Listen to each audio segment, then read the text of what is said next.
কদিন ধরে সোশ্যাল মিডিয়াতে দেখছি এবং খবরে দেখছি সেই আরজি কর হসপিটাল নিয়ে, যে মেয়েটাকে এইভাবে মানে যেসব দোষীরা এইভাবে খুন করেছে, মানে বলে চুপ থাকা যায় না।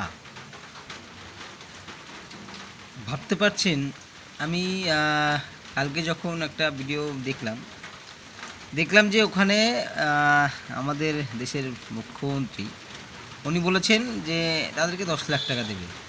10 লাখ টাকা দিতেই পারে, তো একটা মেয়ের জীবনের দাম 10 লাখ টাকা। আমি শুধু এইটুখানি বলতে চাই, একটা মেয়ের জীবনের দাম কি 10 লাখ টাকা?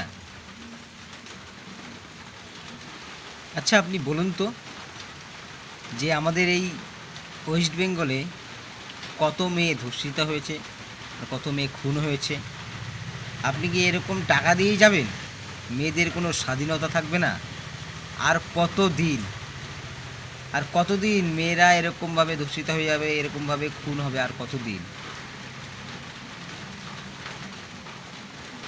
তো যাই হোক, একটা কথাই বলবো, যারা ওই মেয়েটাকে এইভাবে খুন করেছে, যারা যুক্ত আছে তাদেরকে যেন উচিত শিক্ষা দেওয়া হয় এবং অনেক চরম শাস্তি দেওয়া হয়।